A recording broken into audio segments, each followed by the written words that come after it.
أعوذ بالله من الشيطان الرجيم بسم الله الرحمن الرحيم. Ustaz, saya pernah diundang bukber dan ada kajian juga.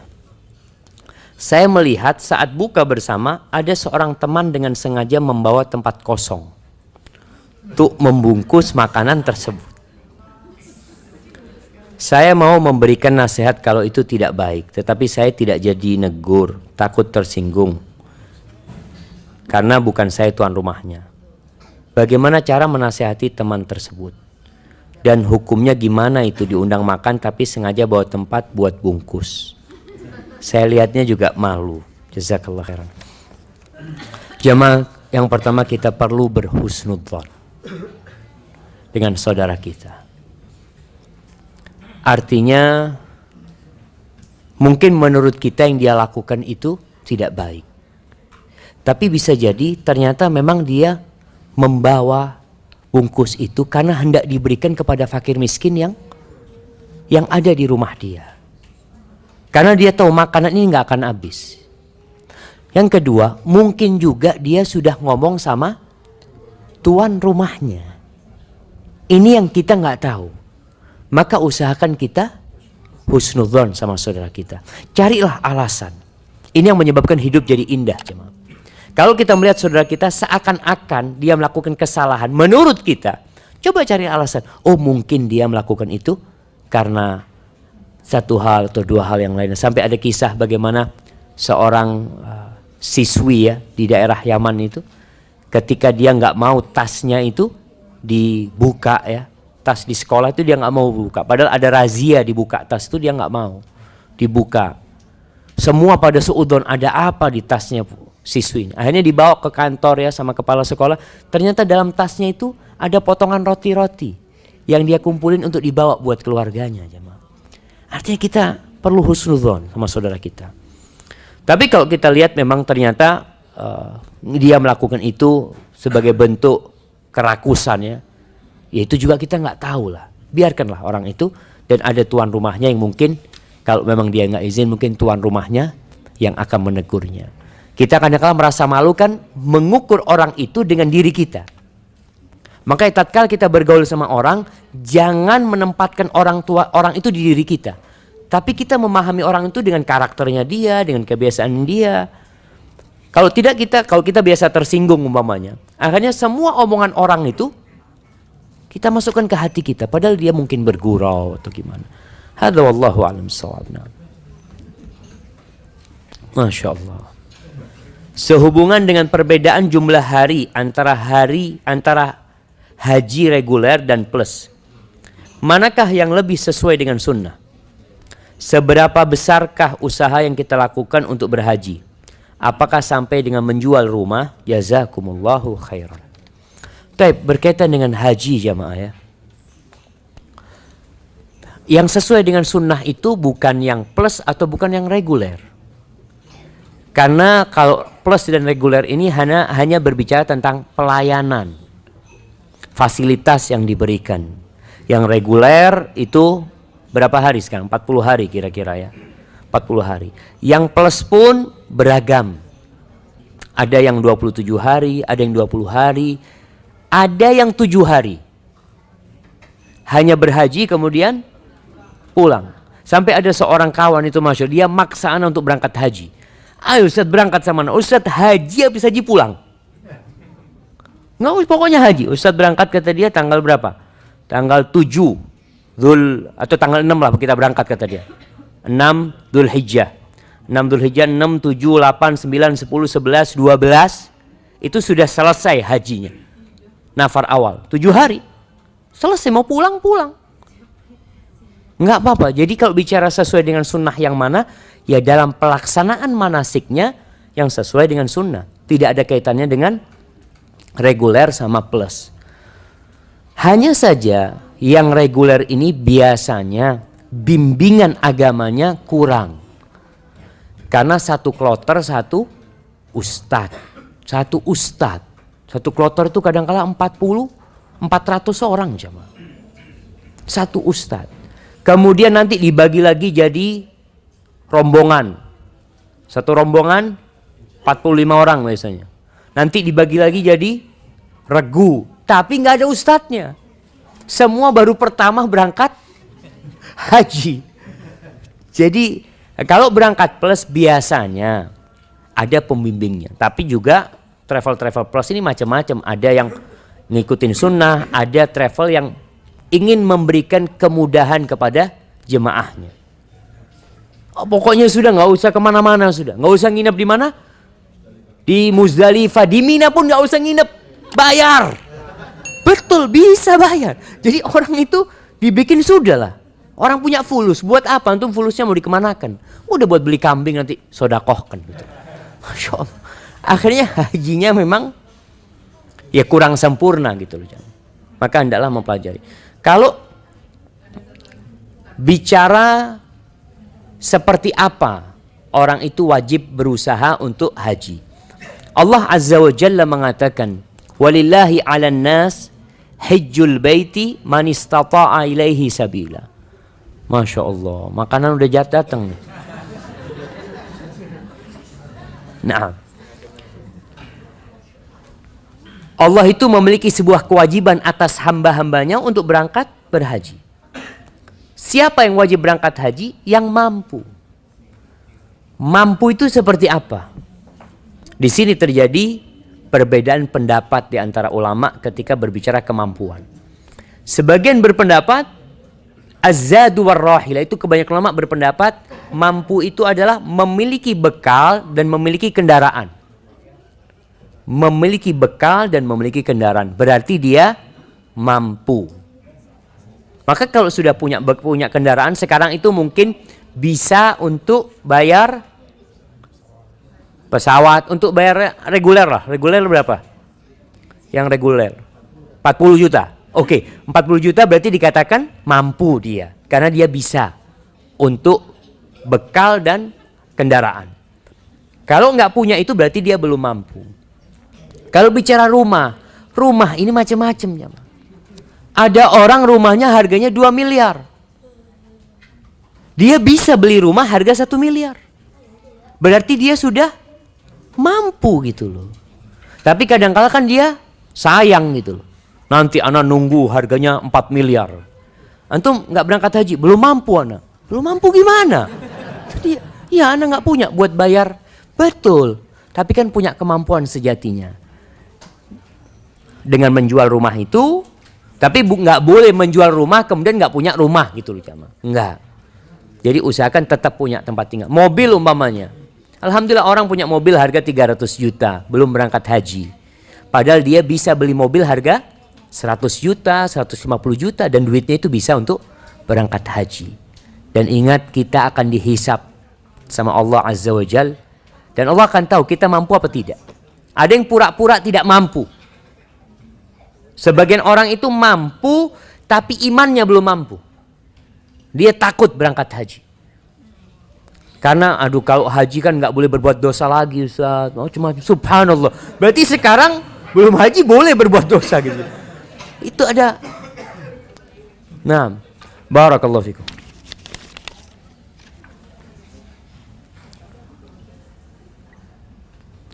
Nah, Ustaz Afwan, ini ada titipan pertanyaan dari keponakan ana yang qadarullah pisah dari suaminya karena perbedaan akidah. Pertanyaannya, apakah ibu harus memperjuangkan hak asuh anak usia 6 tahun jika ayahnya bersikeras ingin merebut anak ini dari ibunya?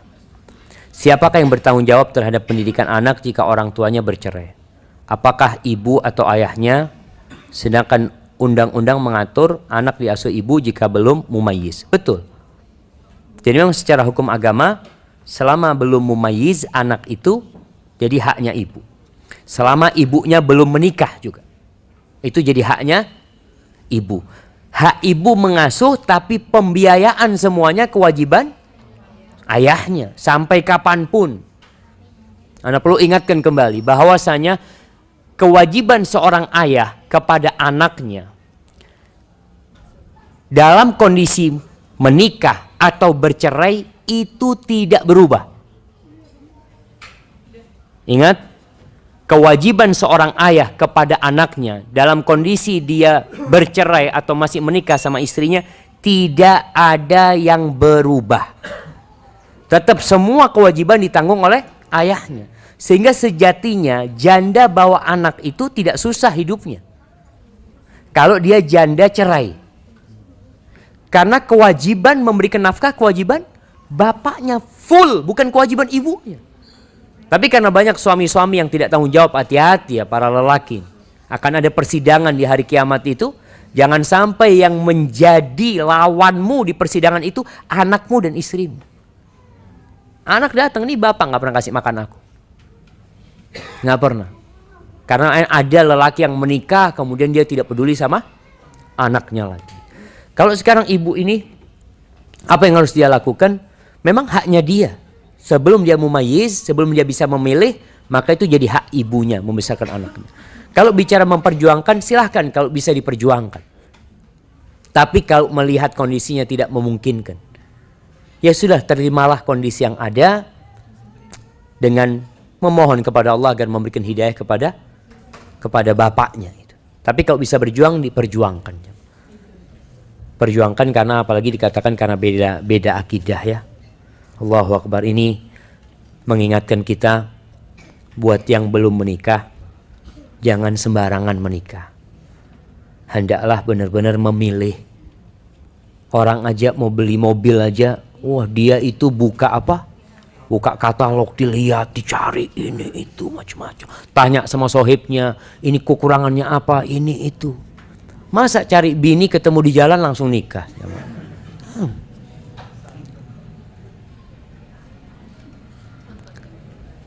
Assalamualaikum Ustaz, jika ada dua pilihan, sekolah mana yang lebih baik? Sekolah sunnah, sekolah tahfidz tapi tidak sunnah. Untuk sekolah sunnah target hafalannya 3 juz sampai lulus SD. Jazakallah khair. Jamaah, yang diperlukan anak kita adalah pendidikan tauhid yang benar. Akidah yang kuat. Karena akidah ini jadi modal hidup dia kelak. Menghafalkan Al-Quran Karim termasuk target orang tua yang ingin anak-anaknya hafal Al-Quran Karim. Tapi kalau menghafal Al-Quran Karim tapi kemudian akhlaknya tidak sesuai dengan sunnah, jadi petaka buat orang tuanya. Seharusnya orang yang menghafal Al-Quran itu tampak di wajahnya, tampak di perilakunya. Ada seorang teman waktu itu berangkat sama anak ke satu tempat.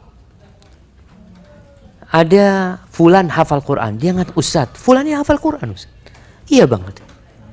Kok sama sekali nggak kelihatan di perilakunya, di gaya bicaranya. Karena seorang yang hafidul Quran, dia bawa kewajiban besar jemaah. Maka buat anaknya silakan di sekolah yang sunnah tapi hafalan Qurannya.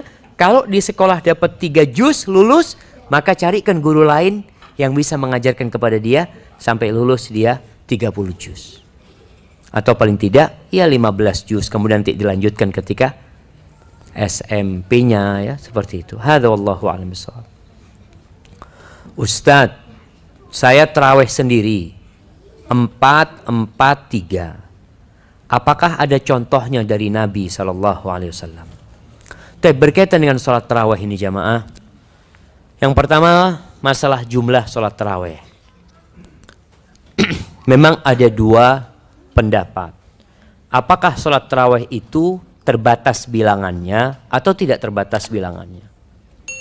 Pendapat jumhur ulama, dan itu pendapat yang sahih insyaallah, sholat tarawih itu nggak ada batasannya.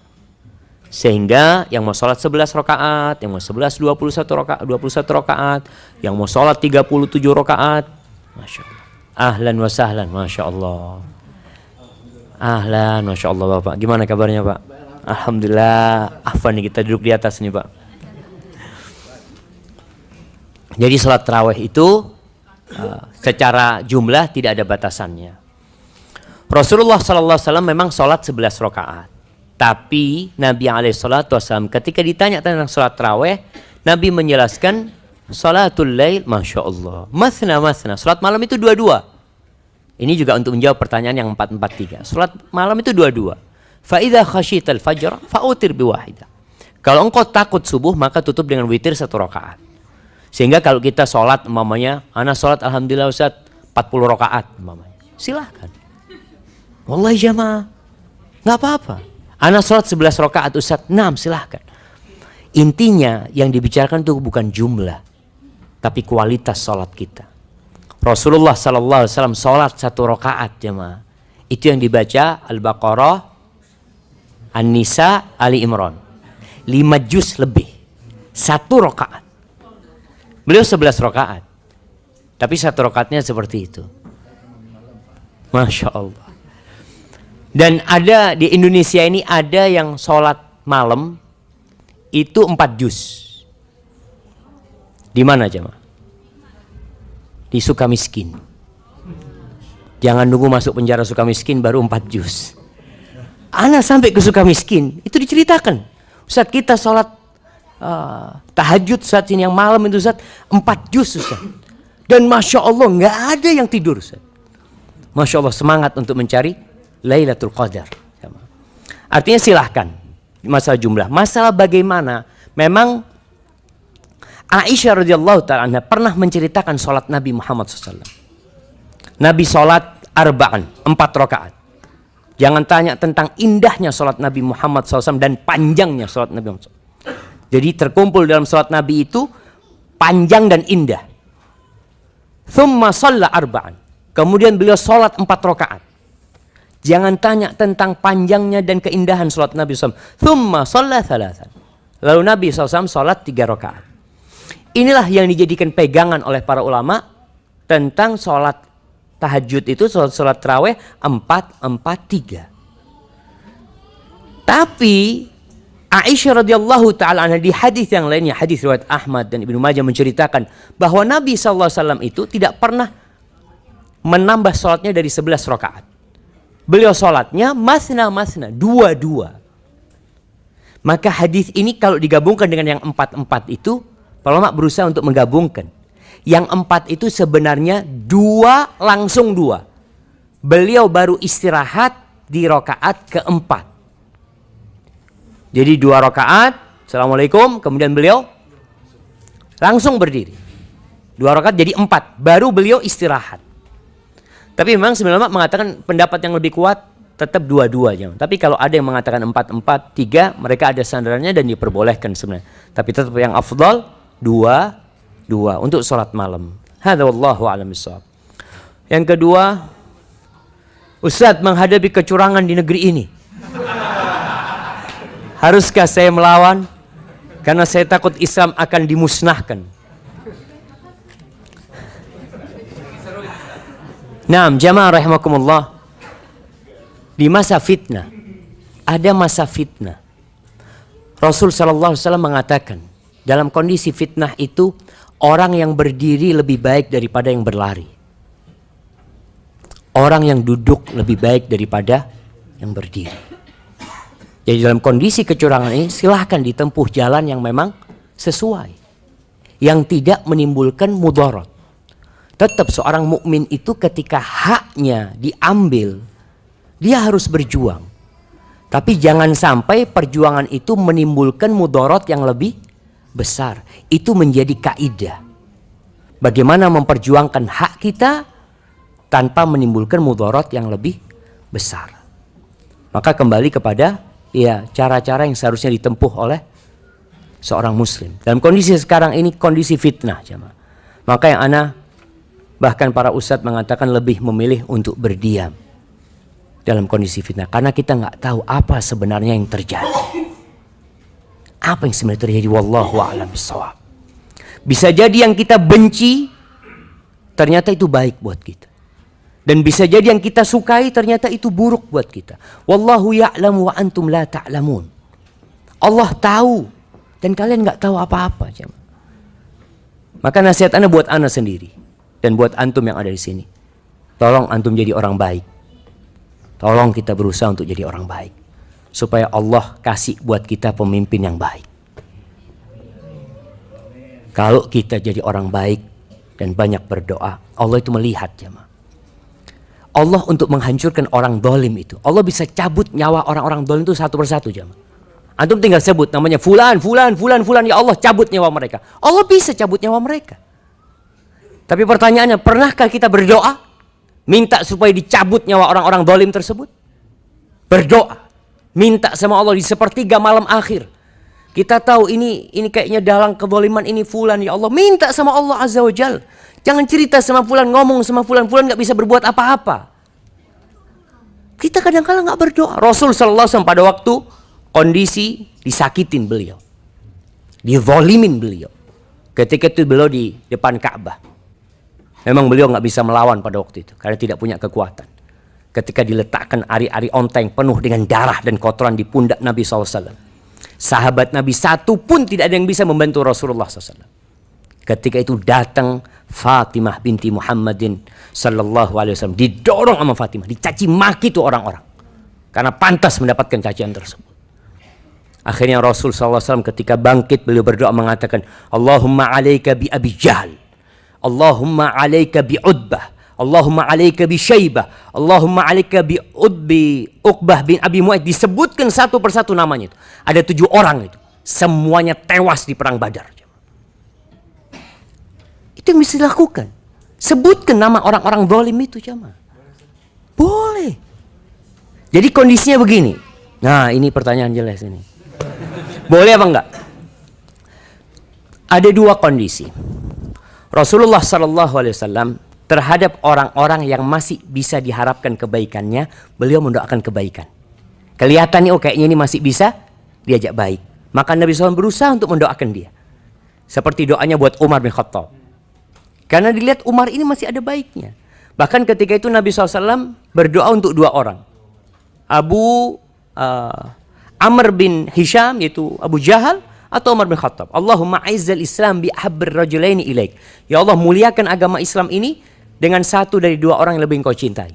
Umar atau Abu Jahal. Ternyata yang dicintai Umar. Maka Nabi SAW tidak berharap lagi sama Abu Jahal. Maka beliau mendoakan supaya dimusnahkan Abu Jahal, dimatikan Abu Jahal. Jadi untuk orang yang tidak diharapkan kebaikannya, boleh mendoakan keburukan. Seperti Nabi Musa alaihissalam. Nabi Musa itu tidak mendoakan Fir'aun di awal dakwahnya. Artinya tidak mendoakan keburukan buat Fir'aun. Dia bahkan berusaha untuk mengajak Fir'aun kepada Islam terus. Tapi di akhir, karena sudah nggak tahan, Nabi Musa berdoa minta kepada Allah agar Fir'aun ini dimatikan bersama kaumnya sudah. Ya Allah, engkau kasih harta sama mereka itu, mereka malah berbuat kezaliman. Jadi untuk orang-orang yang tidak bisa diharapkan kebaikannya, kita boleh mendoakan keburukan.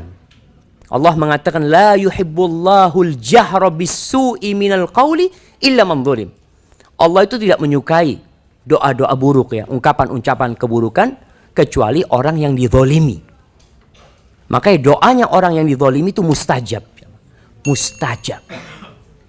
Makanya pernah sahabat Nabi kita Muhammad sallallahu alaihi wasallam, Sa'id bin Zaid. Sa'id bin Zaid ini dituduh oleh seorang wanita, dia mengambil tanahnya dia, memindah patoknya. Kata Sa'id bin Zaid, ini jadi omongan jemaah. Omongan sekota Madinah.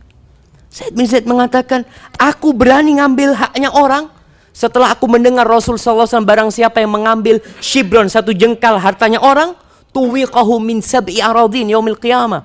Dia akan disuruh memikul 7 lapis bumi pada hari kiamat. Aku mau ngambil 1 jengkal, kata dia. Lalu Sa'id bin Zaid mengatakan, ya Allah, kalau ternyata dia berbohong, dia berdusta, ya Allah, pertama aku minta engkau tunjukkan di mana batas tanahku sama dia. Karena tanahnya, batas tanahnya itu hilang. Yang kedua, aku minta kepadamu agar engkau matikan dia di tempat dia. Engkau, supaya dia meninggal. Kemudian dia, wanita ini jadi buta, dan kemudian jatuh di dalam sumurnya dan mati di sana, jemaah. Mati di tanahnya sendiri dan terkubur di sana, jemaah. Artinya doa keburukan ini diperbolehkan buat orang-orang yang memang kita tidak bisa berharap kebaikan lagi. Tapi kalau masih ada kebaikan, Rasul SAW mendoakan kebaikan. Pernah pada waktu itu sahabat Nabi yang bernama Tufail bin Amr ad-Dawsi dari kabilah Daus, Dia udah berdakwah bertahun-tahun nggak ada yang masuk Islam. Kecuali 3 keluarga. Akhirnya dia datang kepada Nabi Muhammad SAW. Ya Rasulullah, inna dausan qad abad wa asad. Ini Daus udah durhaka. Udah nggak bisa dikasih tahu. Tolong kau doakan keburukan buat mereka. Hancurkan mereka. Rasul SAW angkat tangan menghadap kiblat. Apa kata beliau? Allahumma hdi dausan wa'tini bihim. Ya Allah, datangkan kabilah Daus itu. Berikan hidayah kepada mereka dan datangkan mereka. Subhanallah, 1 kampung masuk Islam semuanya. Dengan doa Nabi Muhammad SAW. Artinya, orang-orang yang masih berharap, kita berharap ada kebaikan di diri mereka, silahkan kita doakan semoga dapat hidayah. Tapi kalau kita sudah putus asa ya, setelah berulang kali kita kasih nasihat ya, dia enggak, ya sudah. Kita mendoakan keburukan, itu tidak mengapa buat orang yang ditolimi. Berapa menit lagi jemaah? Nah, barakallahu fikum. Ustaz, anak-anak menghafal Quran di sekolah, tapi kelihatannya suka sedih, murung, dan bosan. Usia 8 tahun, bagaimana solusinya Ustaz? Ya diajak main anaknya. Kadang-kala ibunya ini nggak mau ngajak main anaknya. Suruh hafalan Quran terus. Ajak main anaknya. Yang tua aja bosen jemaah. Maka tugas orang tua bagaimana menghilangkan kejenuhan itu dengan bermain sama anaknya. Bermain tapi yang disetel Al-Quranul Karim. Jadi sebagian itu Masya Allah jemaah. Ada seorang yang keluarganya semua hafal Al-Quranul Karim bermula dari ibunya. Jadi ibunya itu dari sejak kecil ketika gendong anaknya, nyusuin anaknya. Kerjaan ibu itu selalu membaca Al-Quran, murojaah Al-Quran. Ibunya nyapu sambil gendong anaknya, ibunya menjahit sambil anaknya di depannya terus baca Quran. Anaknya itu hafal Quran padahal belum bisa baca Quran. Karena dari mendengar. Sekarang kan ibunya udah gak jarang ngomong. Nulis terus kerjaannya ibunya. Nah, nulis status apa terus dia. Gak pernah, jarang bicara sama anaknya. Ustaz, saya seorang janda memiliki anak. Insya Allah, ada yang mau nih jamaah? Jika saya menikah lagi, kewajiban nafkah untuk anak saya menjadi tanggung jawab siapa? Apakah tetap pada ayah kandungnya atau menjadi tanggung jawab ayah tirinya? Ayah kandungnya jamaah. Anda tadi sampaikan, seorang bapak yang berpisah dari istrinya, kemudian dia punya anak, kewajiban dia kepada anaknya tidak ada yang berubah. Nggak ada istilah, oh itu anak istri anak, nggak ada, itu anakmu. Jadi kewajibanmu kepada anakmu sama ketika ibunya masih menjadi istrimu. Maka tidak ada yang berubah. Jadi ketika seorang istri ini menikah lagi, tapi hak asuhnya ini yang bisa diambil sama bapak kandungnya. Bapak kandungnya punya hak karena istrinya sudah menikah lagi, boleh dia ngambil anaknya. Tapi kalau sang anak masih mau diikutkan sama ibunya, tetap yang wajib memberikan nafkah adalah ayah kandungnya.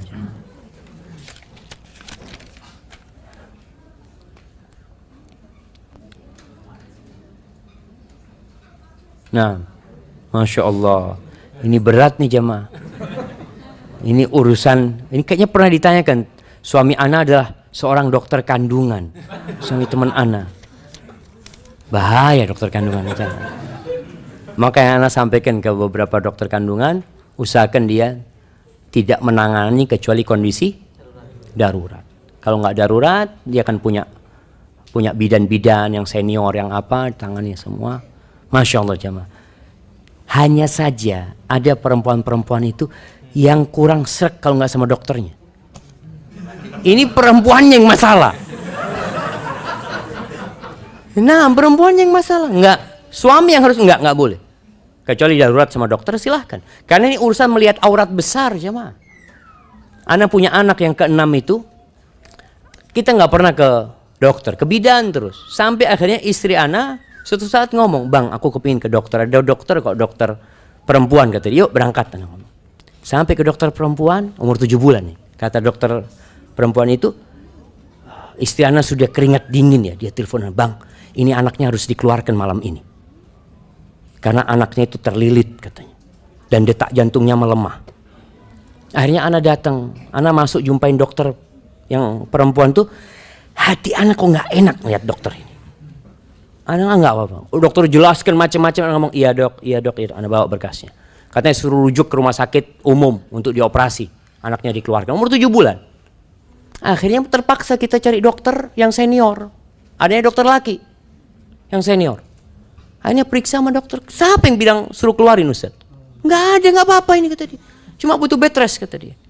Masya Allah. Cuma dokter itu ngomong, tapi Ustaz nanti kalau lahiran tolong di rumah sakit Ustaz, jangan di bidan. Kata dokternya. Takut ada apa-apa jadi penanganannya bisa lebih cepat. Subhanallah, anak-anak itu lahir di bidan jemaah. Pas tanggal 11 Ramadan. Masya Allah, lahir di bidan tanpa ada masalah. Artinya kadang-kala kita ini kurang percaya sama bidan gitu loh. Enggak, ini ilmunya kurang nih Ustaz. Kalau dokter laki itu ngelihat senyumnya udah percaya. Bahaya lagi bu ibu. Makanya hati-hati jemaah. Nah. Oh ini sama pertanyaan tadi. Nah sama pertanyaan.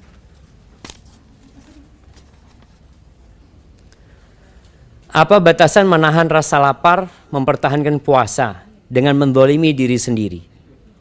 Saya dulu pernah mempertahankan puasa hingga akhirnya malah menjadi sakit. Mohon pencerahannya Ustaz.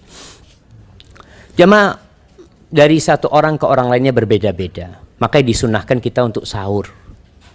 Sahur. Karena sahur itu membantu orang-orang yang mungkin nggak tahan lapar, tidak terlalu lama dia menahan laparnya. Jadi kalau dikatakan bagaimana menahan lapar, ada orang yang lapar sampai perih perutnya. Yang sudah nggak tahan lagi, ini dokter yang bisa mengatakannya, Pak, lapar seperti apa yang dia harus berbuka kalau nggak membahayakan dirinya. Rasulullah SAW ketika perang Khandaq itu beberapa hari nggak makan, sampai terpaksa di perut Nabi Muhammad SAW itu dikasih kerikil. Jadi batu-batu kerikil itu dibuat sabuk agar lambungnya tidak luka. Itu orang dulu seperti itu. Sabuk orang dulu itu seperti sabuk stagen ya. Kayak apa namanya? Stagen.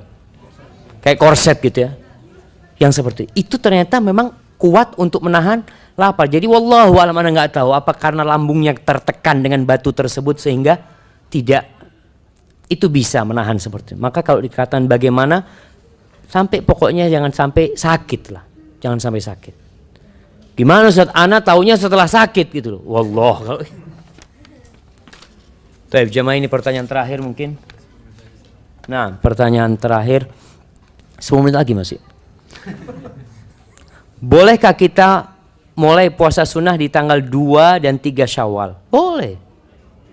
Boleh. Artinya puasa Syawal, puasa yang diharamkan itu tanggal 1 Syawal, Idul Fitr. Berbeda dengan Idul Adha. Idul Adha itu yang dilarang puasa 10, 11, 12, 13.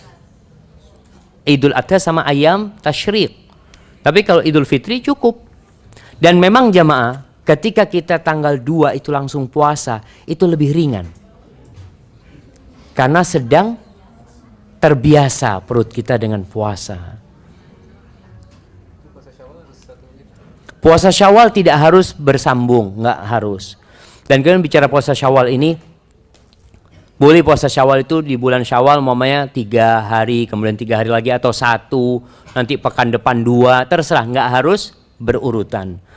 Bagi perempuan yang datang bulan dan bagi bapak-bapak yang punya utang, usahakan tidak puasa Syawal kecuali setelah membayar hutangnya. Karena yang wajib itu lebih utama daripada yang sunnah. Bagaimana kalau nanti Syawal habis, dia belum puasa Syawal tapi utangnya udah lunas? Silahkan puasa Syawal di bulan Dzulqa'dah. Silahkan. Ini pendapat sebagian ulama mengatakan yang penting engkau itu puasa 6 hari setelah menyelesaikan Ramadan. Karena juga perempuan berhalangan, kadangkala dia tadi datang bulan ya, sehingga tidak bisa langsung berpuasa. Adakah keutamaan? Nah, ini adakah keutamaan yang layak diperjuangkan dalam mengajak anak usia di bawah 9 tahun untuk berumrah, atau lebih baik diajak umrah setelah anak balik saja? Jamaah, ketika Rasul sallallahu alaihi wasallam berangkat haji sampai di Dzul Hulaifah, itu ada seorang ibu yang mengangkat bocah kecil. Dia mengatakan, "Ya Rasulullah, ali hadza hajjun." Apakah anak seumur ini bisa haji? Kata dia, "Na'am, walaki ajr." Engkau yang dapat pahalanya. Artinya ketika seorang ibu membawa umroh anaknya sebelum baligh, maka pahala semua aktivitas hajinya, manasik hajinya, sang anak tetap akan dicatat buat dia. Walaupun tidak menggugurkan kewajiban dia untuk haji ketika baligh. Tapi paling tidak anak itu dapat pahala dan orang tuanya akan mendapatkan pahala karena membawa anaknya umroh, jamaah. Anak kadang-kala pertanyaan ini heran, jamaah. Sebagian orang bawa anaknya berlibur ke Singapura umur 7 tahun. Nggak pernah tanya, "Ustaz, boleh nggak Ustaz bawa berlibur anak 7 tahun? Ustaz?" Padahal anak itu nggak paham apa-apa, jemaah. Kadang-kala ya anak lihatlah, anak kecil dibawa berlibur ke tempat yang indah. Nggak paham dia. Ketika dia, "Abah dulu pernah bawa engkau ke tempat ini." "Aduh, lupa ayah." Karena dia masih kecil. Dan dia juga tidak bisa menikmati liburan tersebut. Karena dia masih kecil. Maka untuk ibadah jamaah nggak ada masalah. Sayang duitnya Ustaz, ingat duit yang dikeluarkan dalam rangka ibadah itu akan digantikan oleh Allah Azza wa Jalla. Dan Allah tidak pernah ingkar janji. Tapi kita yang kadang-kala kurang percaya jamaah. Taib hadza wallahu a'lam bishawab. Itu yang bisa Anda sampaikan pada kesempatan kali ini. Masih ada sisa waktu untuk berdoa memohon kepada Allah Azza wa Jalla. Doanya orang yang puasa mustajab. Doanya orang yang ketika mau berbuka itu mustajab. Doakan untuk kebaikan negeri ini. Dan semoga Allah Azza wa Jalla memberikan pemimpin-pemimpin yang baik buat kita. Dan menjauhkan negeri kita dari pemimpin-pemimpin yang zalim. Innahu waliyu dzalika wal qadir alaih. Wa sallallahu ala nabiyyina Muhammad wa ala alihi wa sahbihi wasallam. Assalamualaikum warahmatullahi wabarakatuh.